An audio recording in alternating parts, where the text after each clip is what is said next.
Halo, assalamualaikum warahmatullahi wabarakatuh.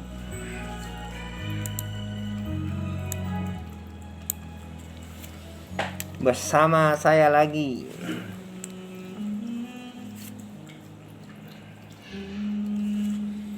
Saya mau ngebahas tentang PPDB. PPDB tahun 2020. Catatan keadilan dalam PPDB tahun 2020. Kita mungkin gemas ya, itu karena tepatnya menggambarkan penerimaan peserta didik baru PPDB tahun 2020.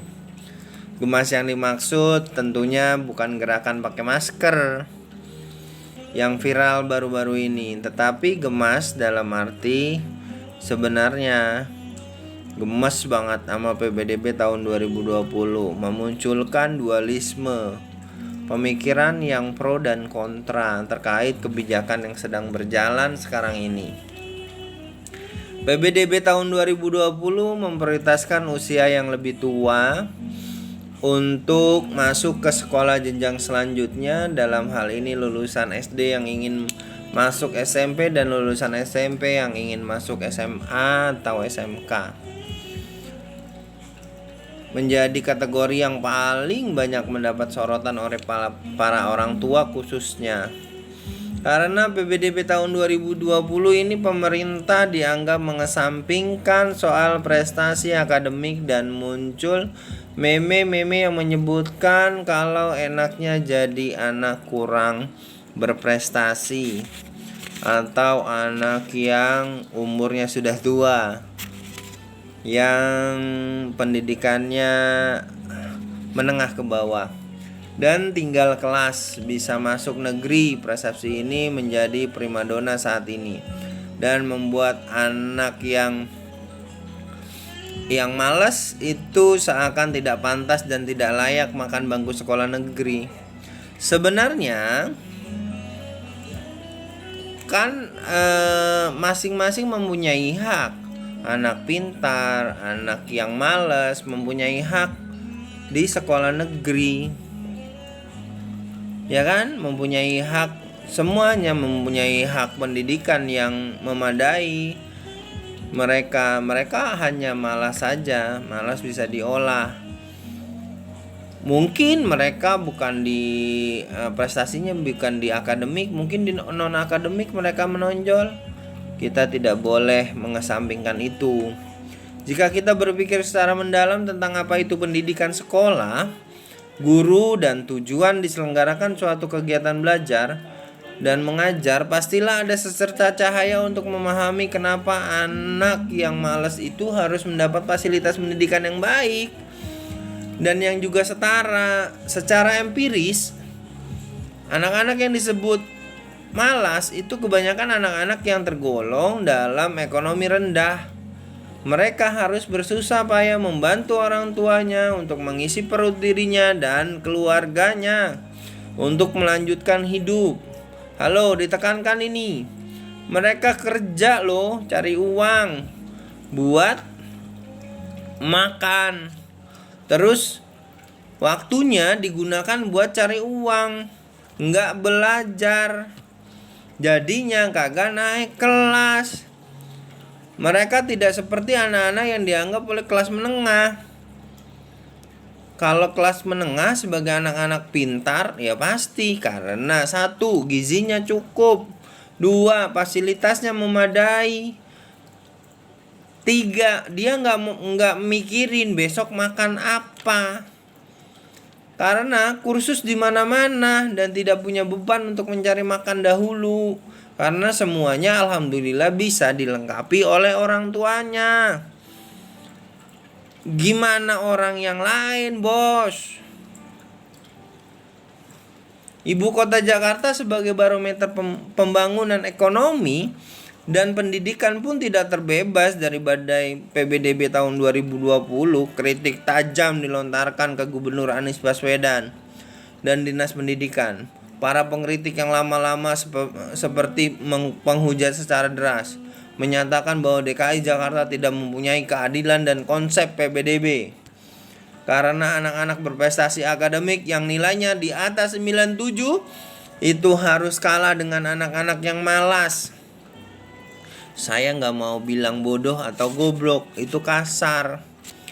Yang usianya lebih tua, ingat loh, tahun ini tidak ada ujian nasional. Mereka seakan lupa kalau salah satu tujuan negara kita adalah mencerdaskan kehidupan bangsa dan tentunya keadilan sosial bagi seluruh rakyat Indonesia. Pancasila, bro. Sistem pendidikan bergaya kerajaan yang bersimbol kasta sudah lama bertengger di Indonesia.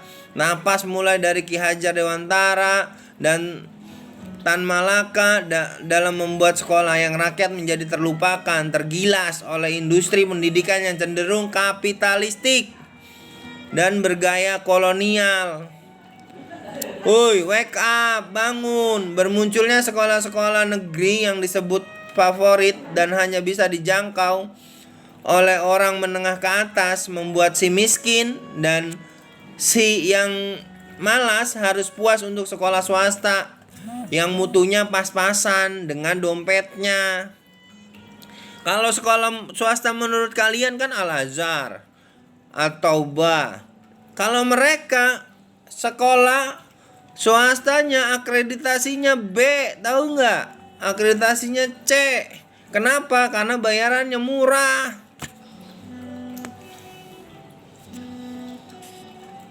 Jadi emosi saya, asik. Bermunculan sekolah negeri yang favorit hanya bisa dijangkau oleh menengah ke atas, membuat si miskin dan si yang kurang beruntung harus puas dengan sekolah swasta yang mutunya pas-pasan. Mempunyai kesempatan sekolah karena tidak mempunyai uang untuk sekolah di swasta yang bagus, bro. Kalau lu kan bisa swasta yang lu pilih, tinggal tunjuk, bos.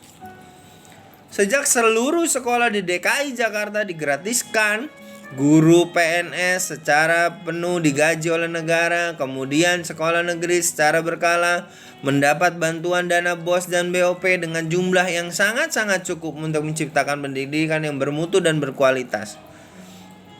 Kemudian situasi gratis ini diisi oleh orang-orang menengah ke atas dengan berbondong-bondong ingin masuk ke sekolah negeri dengan dasar sekolah itu adalah sekolah favorit anak saya, atau sekolah itu sekolah impian. Investasi pendidikan berupa kursus, bimbel dan lainnya mengincar masuk sekolah negeri. Favorit itu membuat perut ini menjadi mual jika terus membayangkannya. Apa kemudian terlintas dalam benak mereka, di mana anak-anak yang tidak mampu dan sampai putus sekolah untuk melanjutkan pendidikannya, yang uangnya pas-pasan pastinya, masuk sekolah swasta yang mutunya pas-pasan.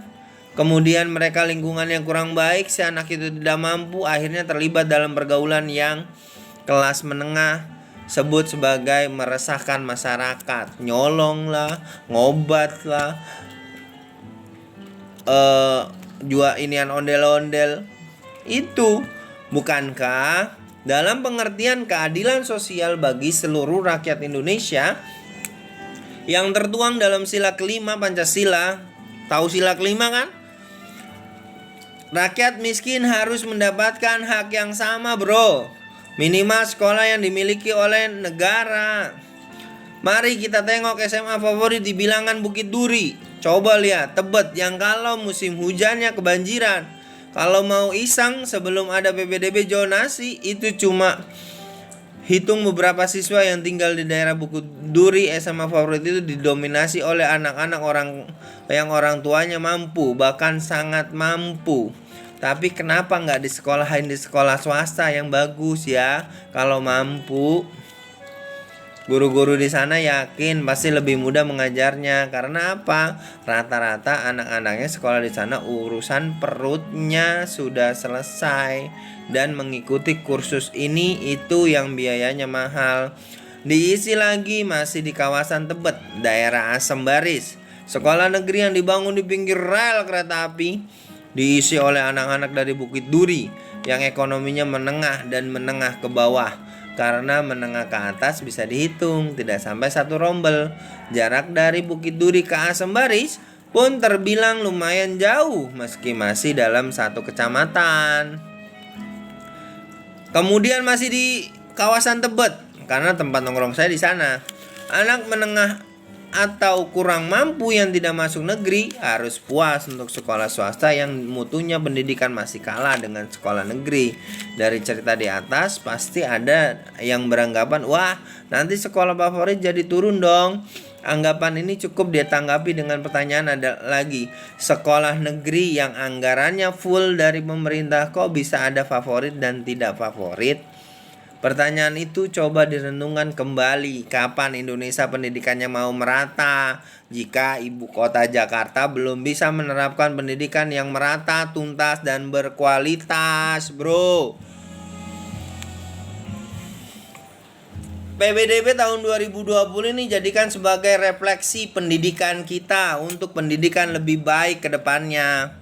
Untuk para guru yang mengajar di sekolah negeri yang disebut favorit, percayalah, mengantar anak tidak mampu menjadi pintar dan berhasil untuk mengembirakan daripada mengajar anak mampu yang sudah pintar karena kursus sana sini, bro. Kemudian untuk anak menengah yang karena umurnya tidak cukup dan belum masuk negeri, baiknya masuk sekolah swasta dulu. Sampai kalau mau masuk negeri juga lihat-lihat bangku kosong yang ada di akhir semester. Jika anak tersebut tidak mampu, kan masih bisa mendaftar KJP Plus. Kedepan harapannya guru-guru negeri juga mendapat tugas mengajar di sekolah swasta agar semakin merata mutu pendidikannya. Itu kata Menteri. Jika kualitas sekolah swasta yang tergolong menengah dapat setara dengan mutu sekolah negeri, saya rasa PPDB tidak akan jadi ribut-ribut setiap tahunnya. Ayo kita sikapi PPDB tahun 2020 ini dengan berjiwa besar demi mewujudkan pendidikan yang tuntas dan berkualitas, bro. Mana sih lu, bro?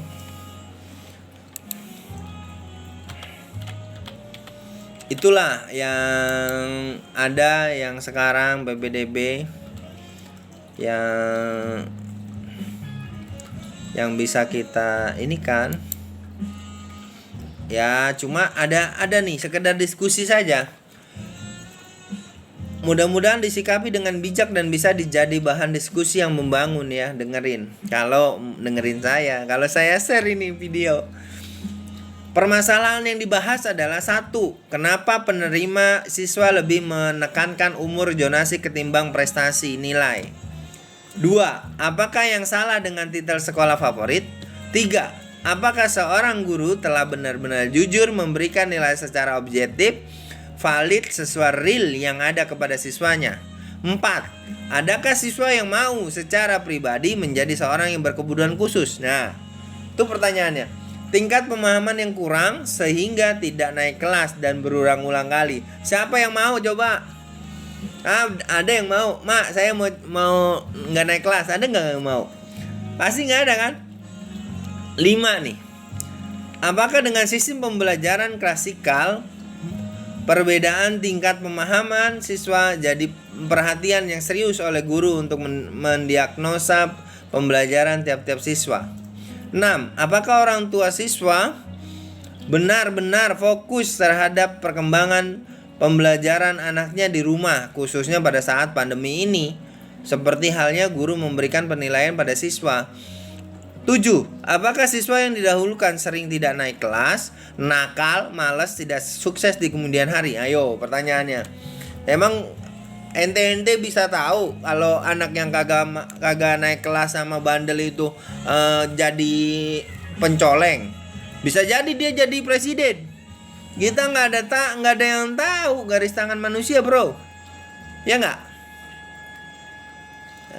Lalu apa faktor kesuksesan yang hakiki bagi seseorang? Nah, bisa jawab nggak? Lalu apa faktor kesuksesan yang hakiki bagi seseorang? Ayo lu. Apakah dia harus S2? Belum tentu. S2 kepleset meninggal, kagak nikmatin kesuksesan, bro. Apakah siswa yang sering tidak naik kelas bisa dikategorikan siswa inklusi, berkebutuhan khusus? Enggak, bro. Cuma malas sama dia udah capek. Karena kenapa? Dia kerja, bro. Dia kerja, dorong ondel-ondel bro buat makan bro. Mana? Nah 9 nih. Jika siswa yang cerdas dan berprestasi lebih merasa pantas dan berhak lulus seleksi PPDB, bagaimana dengan siswa yang kurang pemahamannya bro? Bukankah semua yang berhak menerima pendidikan yang layak? Keadilan sosial bagi seluruh rakyat Indonesia kan bro? Jika ada sekolah favorit, apa yang salah dengan sekolah lain yang tidak bisa dapat predikat sekolah favorit? Emang ada yang salah? Favorit nggak favorit? Pakai celana semua kok bro. Sekolahnya favorit pakai celana, non favorit juga pakai celana bro. Semuanya sopan. Kalau favorit nggak pakai celana, favorit pakai celana, yang nggak favorit pakai celana, tuh baru gue milih yang favorit bro. Bukankah anggaran pendidikannya sama? Sama bos BOP-nya bro. Nah itu yang bikin ini ya. Coba pertanyaan saya 1 sampai 10 itu coba di share dan komen ya. Masih banyak sekali pertanyaan yang ingin diungkapkan sebagai bahan kajian. Semoga dengan yang berkenan berdiskusi. Ya, situ berdiskusi. Saya mah nggak usah. Saya pengamat saja karena saya sukanya mengamati saja. Terima kasih. Lebih kurangnya saya mohon maaf. Assalamualaikum warahmatullahi wabarakatuh.